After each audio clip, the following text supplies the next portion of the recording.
Hello and welcome to Realeconomy. Good to have you with us. Almost 1 in 4 children in Europe live in poverty, and that was the figure before the pandemic. Now the situation's getting worse. Later in the programme, Fanny Goré is in Cyprus, meeting new parents like these ones with triplets, struggling to provide the basics.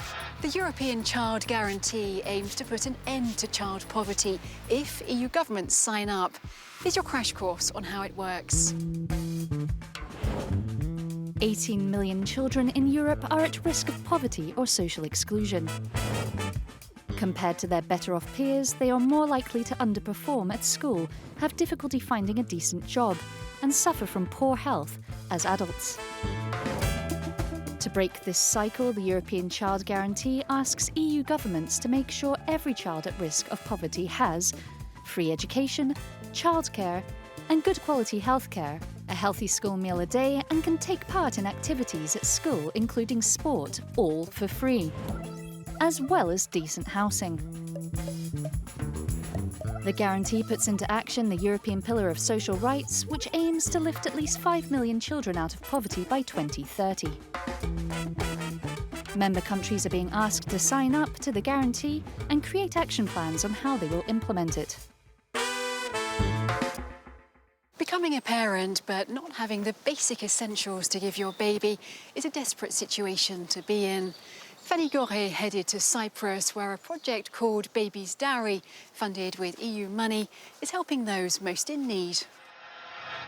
Cyprus's growing economy has been hit by the health crisis, and the road to eradicating poverty there is still long. According to the Cyprus Anti-Poverty Network, 1 in 3 children are concerned, a problem that Panayota, a social worker for Project Baby's Dowry, faces every day. She takes us to meet some families in financial difficulty. The Baby's Dowry programme is financed both by Cyprus and the Fund for European Aid to the Most Deprived. It aims to help families with children under the age of 2 who face material deprivation, are at risk of poverty and social exclusion. We head to Temvria, close to Nicosia, the Cypriot capital.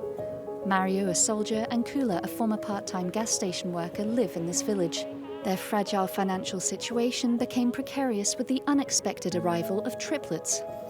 Today they are relieved to receive a Baby's Dowry package. Now we have a bed, a baby bath and a pushchair. It will make our life easier for us and for the children to feel more comfortable and for their future. Because thanks to the project, we can save money and use it when the kids grow up. The project is a step towards tackling a social problem that remains difficult to assess. Child poverty remains hidden, a secret. It's not obvious, so we should give more support to households to improve the living conditions of children. With a budget of 3.6 million euros, the Baby's Dowry project has helped around 2,000 families like Koulla and Mario's. This family is a rather exceptional case among the beneficiaries of this project, as many are single mothers and refugees. Panayota takes us to Nicosia to meet one of them.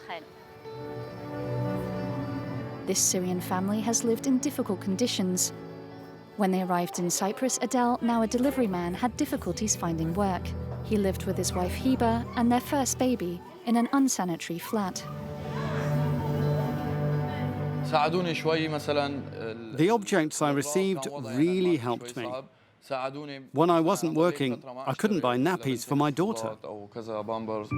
With the basic needs of their child taken care of, Adel was able to save money for the family and improve his professional situation. Thanks to this, Adel and Heba are now living in accommodation suitable for their growing family. When Baby's Dowry gave us what we needed, I was so happy.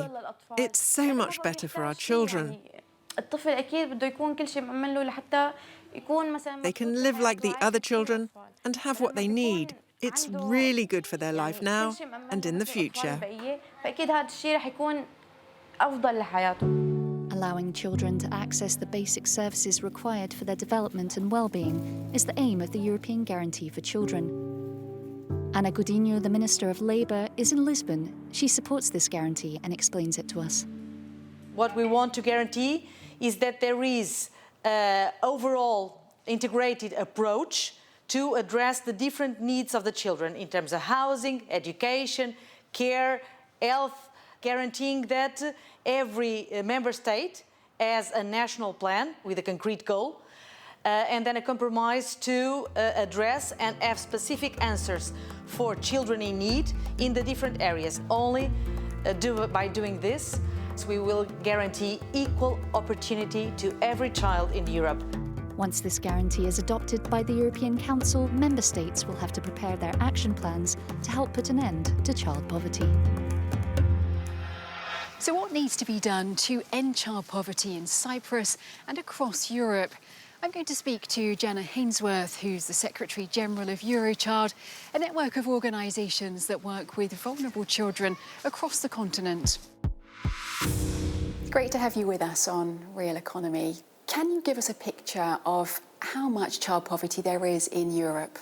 So the only figures that we have are pre-pandemic, and at that point there were almost 1 in 4 children growing up in poverty in the European Union, which is quite dramatic in a region as wealthy as the European Union. The pandemic, of course, has exacerbated the levels of child poverty. How bad is the situation right now? So our members are reporting quite significant hardship all over Europe. We've seen notable increase in the use of food banks. We see issues of family homelessness. And the impact on children is quite dramatic. But also children lose their social networks. So much impact has happened on children because they haven't been able to access school. What are your thoughts on the promise of the European Child Guarantee? So the European Child Guarantee Initiative is very promising. It's really ambitious. And I think that it is very much has the right intention to prioritise investment in children. The challenge for us is that this does not remain a commitment on paper. A good example might be in Ireland. They have a long-term strategy to tackle child poverty and social exclusion. They have a target. It's also a country where they actually have a minister for children. As we look to recovery from this very deep crisis, we need to think about an inclusive recovery. And if we prioritise children, then we are creating a more sustainable and more inclusive future. OK, Jenna Hainsworth, thank you very much indeed for being with us on Realeconomy. Thank you.